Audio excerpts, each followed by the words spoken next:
Data applications అంటే దత్తాంశ వినియోగము అనే ఒక అధ్యాయం ఉంది మనకు. ఆ అధ్యాయం లోపల మనకు చాలా సులభమైన ప్రశ్నలు వస్తాయి. సో ఈ అధ్యాయంలో ఏముంటాయంటే అసలు పౌనఃపున్య విభాజనం ఎలా తయారు చేస్తాం, తర్వాత మీను మీడియను మోడు ఎలా ఫైండ్ అవుట్ చేస్తాం, అంటే సగటు మధ్యగతము బహుళకం అంటే ఏంటి, వాటి మధ్య డిఫరెన్సెస్ ఏంటి. ఇందులో ప్రధానంగా ఏంటంటే అన్గ్రూప్ డాటాకు సంబంధించినటువంటి డీటెయిల్స్ మాత్రమే మనం నేర్చుకోవాలి.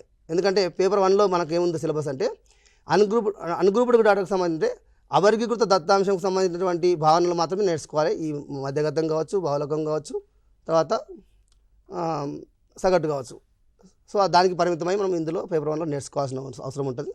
ఆ తర్వాత దీంట్లో రేఖాచిత్రాలు ఉంటాయి. ఆ రేఖాచిత్రం పట్ల కూడా పర్ఫెక్ట్ అవగాహన పొందాలి. దీనిలో కమ్మి చిత్రము, వృత్తరేఖ చిత్రం పట్ల పూర్తి అవగాహన కలిగి ఉంటారు. తరచుగా అడుగుతున్న ప్రశ్నలు ఈ రెండింటి మీద పేపర్ 1లకు సంబంధించి వృత్తరేఖ చిత్రంలో కావచ్చు, కమ్మి చిత్రంలో కావచ్చు.